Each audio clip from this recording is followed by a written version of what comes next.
বিকি বুলটি চ্যানেলে আপনাদের সকলকে স্বাগত জানাই। আজ আমাদের কাশ্মীর ভ্রমণের দ্বিতীয় দিন। আজ আমরা ঘুরে দেখব ঝিলাম নদীর উভয় তীরে অবস্থিত কাশ্মীরের রাজধানী শ্রীনগর, যার উচ্চতা সমুদ্রপৃষ্ঠ থেকে 1585 মিটার। চলুন দেরি না করে ভিডিওটি শুরু করা যাক। Good morning everyone. আজ 19শে ফেব্রুয়ারি 2024। আমি এখন দাঁড়িয়ে আছি শ্রীনগর ডাল লেক, ঠিক আমাদের হোটেলের উল্টো দিকেই ডাল লেক। এটা হচ্ছে গেট নম্বর 0। তো দেখতে পাচ্ছেন সকলে, ওয়েদার এখন খুবই খারাপ। এখন ঘড়ির কাঁটায় বাজে 10টা 20, পিছনেই আমাদের হোটেল, আর ঠিক তার উল্টো দিকেই হচ্ছে গেট নম্বর 0 ডাল লেক। তো আমরা এই গেট নম্বর 0 থেকে আমরা শিকারা রাইড করার জন্য আমরা দাম দর শুরু করে দিলাম, কিন্তু বৃষ্টি যেহেতু এখনো হচ্ছে, আমরা বেরিয়ে পড়লাম ছাতা আর রেনকোট কেনার জন্য। তো এখান থেকে অটো ভাড়া মার্কেট পর্যন্ত নিয়ে যাবে, নিয়ে আসবে, ভাড়া নিল 200 টাকা। আর অনেক একটু কষ্ট করে যেতে হলো। মাঝখানে আমি, একদিকে দাদা, একদিকে শালাবাবু। যত বেলা বাড়ছে বৃষ্টির পরিমাণও তত বাড়ছে।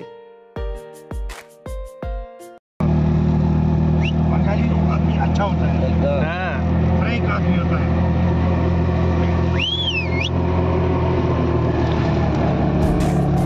যিনি অটো চালাচ্ছিলেন ওনার মুখে বাঙালিদের সুনাম শুনে খুব গর্ববোধ করলেন। অবশেষে 2-3টে দোকান ঘোরার পরে রেনকোট পাওয়া গেল।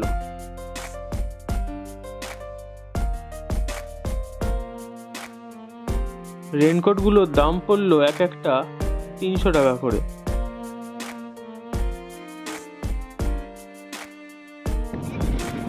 আমরা আবার আমাদের হোটেলে ব্যাক করছি।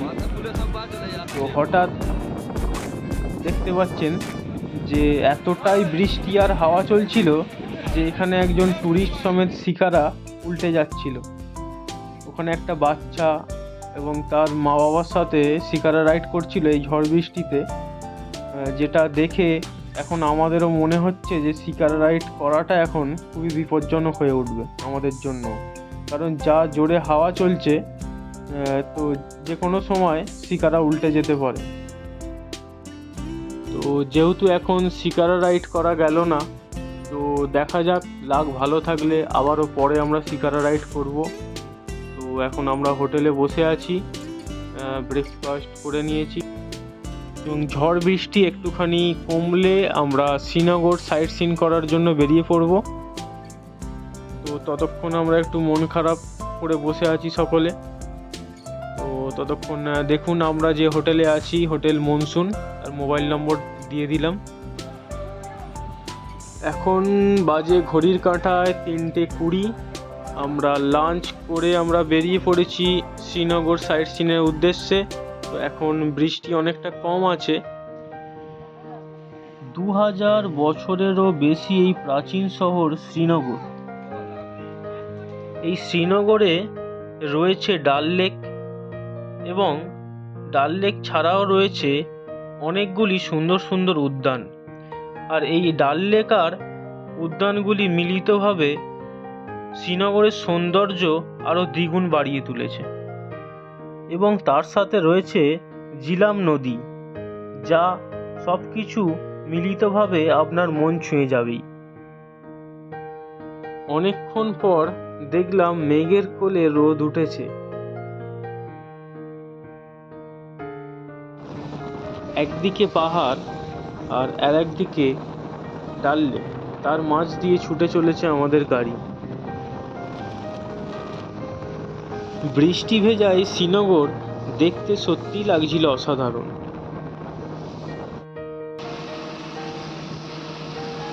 সূর্যি মামার একটু দেখা মিলতেই মনে একটু শান্তি এলো, কারণ বৃষ্টিটা এখন থেমেছে। আর ওই সূর্যের আলো ওই পাহাড়ে যখন পড়েছে, দেখতে অসাধারণ লাগছে।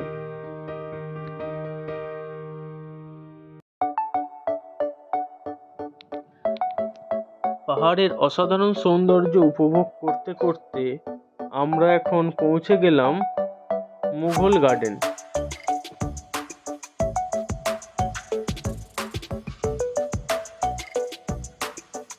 মুঘল রাজত্বকালে এই শ্রীনগরে সম্রাট শাহজাহান ও জাহাঙ্গীরের আমলে গড়ে উঠেছিল অনেকগুলি উদ্যান। তারই মধ্যে একটি উদ্যান হলো এই মুঘল গার্ডেন। দেখতে পাচ্ছেন আমরা ঢুকে পড়েছি মুঘল গার্ডেনে। দূরের পাহাড়ের কোলে এই গার্ডেন, অসাধারণ লাগছে। আর পাহাড়ের উপরে দেখা যাচ্ছে অনেক বরফের ছোঁয়া, আর একদিকে এই ডাল লেক, এক অপরূপ সৌন্দর্য।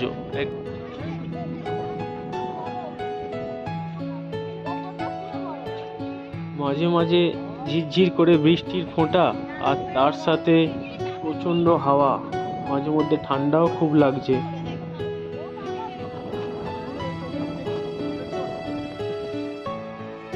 দেরি না করে আমরাও শুরু করে দিলাম ফটো সেশন। ফটো তুলতে তুলতে হঠাৎ চোখ পড়ল পাহাড়ের কোলে এক অসাধারণ দৃশ্য, যেটা দেখে মনটা খুশিতে ভরে গেল। দূরে দেখা গেল রামধনু, যেটা অনেক দিন আগে দেখেছিলাম ছোটবেলায়। সেটা এই শ্রীনগরে এসে আবারও দেখতে পেলাম, পাহাড়ের কোলে রামধনু।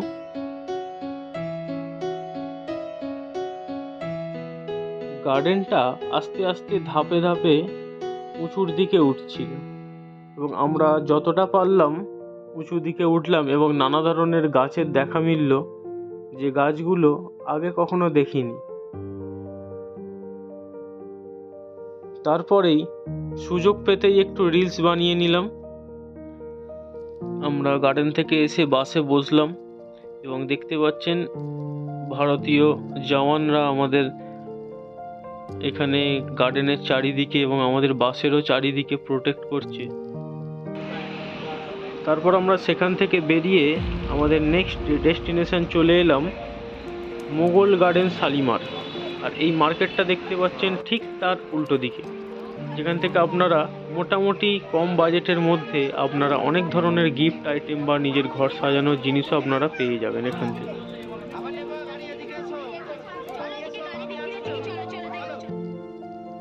আমরা আছি এখন মুঘল গার্ডেন শালিমারের সামনে। চলুন গার্ডেনে ঢোকার আগে একটু গার্ডেনের উল্টো দিকে মার্কেটটা আপনাদেরকে ঘুরিয়ে দেখাই। এখানে খুব অল্প টাকাতে এবং বেশি টাকাতেও যেরকম আপনার বাজেট আছে সব রকম বাজেটের নানা ধরনের গিফট আইটেম এখানে পেয়ে যাবেন। এখানে নানা ধরনের শিকারা, ঘড়ি, সবই কাঠের আইটেম বেশি দেখতে পেলাম, এবং খুবই ইউনিক জিনিস এখানের মধ্যে আছে, এবং বাজেটের মধ্যে, কিন্তু একটু দাম দর করে নিতে হবে আপনাদেরকে। তারপর আমরা এই গার্ডেনে প্রবেশ করলাম, যার প্রবেশ মূল্য ছিল 24 টাকা। শ্রীনগরের সব থেকে বড় মুঘল গার্ডেন হচ্ছে এই শালিমার গার্ডেন, যেটা তৈরি করেছিলেন সম্রাট জাহাঙ্গীর তার প্রিয় পত্নী নূরজাহানের জন্য 1619 সালে, এবং দেখতে খুবই সুন্দর লাগছিল। এবং এখানের মধ্যে কিছু ফোয়ারা, আরও সুন্দর কারুকার্য এখানের মধ্যে হয়, যেটা আমরা এই মুহূর্তে দেখতে পারিনি। এবার আমাদের নেক্সট ডেস্টিনেশন আমরা চলে এলাম হজরতবল মসজিদ। এখানে খুবই বৃষ্টি হচ্ছে, তো আমরা অনেক অসুবিধার মধ্যে আমরা গাড়ি থেকে নেমে আমরা এখানে প্রবেশ করছি। এই হজরতবল মসজিদ মুসলিমদের একটি ধর্মীয় ও পবিত্র স্থান।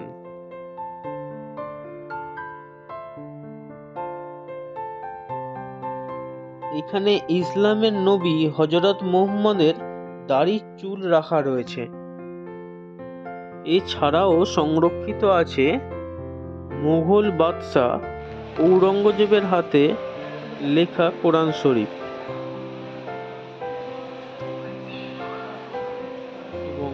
এখানে ভিতরটা খুবই সুন্দর দেখতে লাগছিল এবং জায়গাটা ছিল খুবই বড়।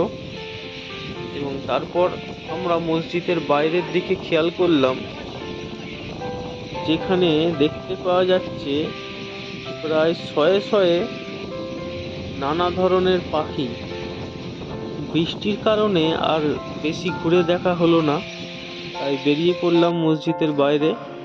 বেরিয়েই দেখতে পেলাম সুন্দর পরোটা আর হালুয়া বিক্রি হচ্ছে। তো লোভ সামলাতে পারলাম না আর, কিনে নিলাম অল্প করে। এবার সেই হালুয়া আর পরোটা খেতে খেতে হোটেলে যাওয়ার পালা। আজকে শ্রীনগর ভ্রমণ আমাদের এই পর্যন্তই। তো এরপর আমরা কালকে যাব হচ্ছে সোনমার্গ। তো আজকের ভিডিও আপনাদের কেমন লাগলো অবশ্যই কমেন্ট করে জানাবেন, আর ভালো লেগে থাকলে লাইক করবেন এবং পরবর্তী ভিডিও পাওয়ার জন্য চ্যানেলটিকে অবশ্যই সাবস্ক্রাইব করবেন।